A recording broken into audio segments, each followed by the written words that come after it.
Well, today I thought we'd talk about some of the reasons why Pluto's status as a planet has been debated.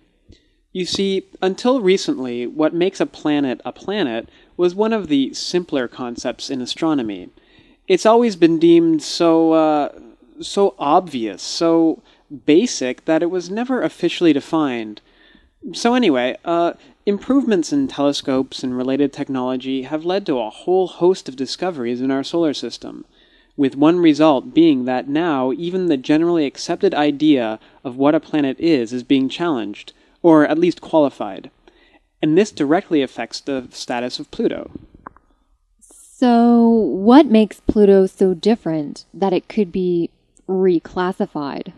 Well, actually, there are several important differences between Pluto and the other planets. First, when you look at the other planets, especially the planets in the outer solar system where Pluto orbits, you see that Pluto stands out. It's the oddball, and I'll give you one guess why. It's gotta be the size. Jupiter, Saturn, and Uranus and Neptune, they're the gas giants. And, well, Pluto isn't. Exactly. Compared to the gas giants, Pluto's very different. It's neither gaseous nor a giant. See, Pluto is less than half the size of the next smallest planet, Mercury. It's even smaller than our moon, and smaller than other moons in our solar system. So Pluto is very small for a planet. Maybe it's not large enough to be considered a planet. But Pluto orbits the sun. And, well, that's one of the things planets do. You're right. Most people agree that a planet orbits the sun, and Pluto certainly does that, every 248 years, but with a highly eccentric orbit. Take a look at this. What I mean when I say eccentric is it's not like the other planets' orbits. Instead, it's different in two major ways.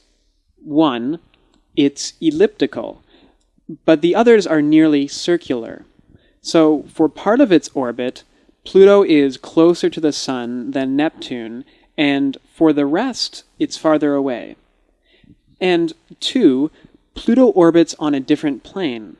That is, all the planets orbit the Sun on the same plane except Pluto, which orbits us at a 17-degree angle to the other orbits. Do you see where it looks like it crosses the other orbits? But I don't see why being small and having an unusual orbit would change Pluto's status. It still has most of the features that other planets have, doesn't it? It's got an atmosphere.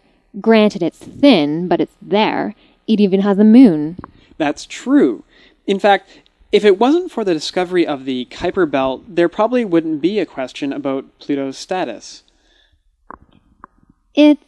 I'm sorry, the what belt? It's the Kuiper Belt. It's like a swarm of icy rock objects out beyond Pluto. It turns out that Kuiper Belt objects, which are also called KBOs, have a lot in common with Pluto. For one, KBOs and Pluto are made of the same stuff, namely rock and ice. And for most of its orbit, Pluto is in the Kuiper Belt. Remember when I said that Pluto has an eccentric orbit? Well, many KBOs do too. For the same reason, their orbits are influenced by Neptune's gravity. Now, without going into too much detail, let me just say that Neptune's gravity sort of pulls Pluto's and the KBOs around. This results in orbits that are elliptical and almost exactly 1.5 times longer than Neptune's. In light of these similarities, some suggest that Pluto's merely the largest KBO found to date. Now, I'm saying this because several other large Kuiper Belt objects have been found, some half as large as Pluto. Some scientists believe that they might find other KBOs as large as Pluto. So, you're saying that Pluto's more like a KBO than a planet? Yeah, considering everything you just said. If Pluto were discovered today, would it even be called a planet? Well, let's see. You tell me. Well, I would still call it a planet. Like I said before, It may be small, but it's got an atmosphere and a moon. It orbits the sun, and come on, it's obviously a KBO. I mean, it's in the Kuiper Belt. It's made of the same materials, it orbits the same way, and it's way smaller than any other planet. I think it's clear. Well, nobody knew about the Kuiper Belt when Pluto was discovered, so they called it a planet. But now, I think its status will continue to be questioned until there's an official definition for a planet.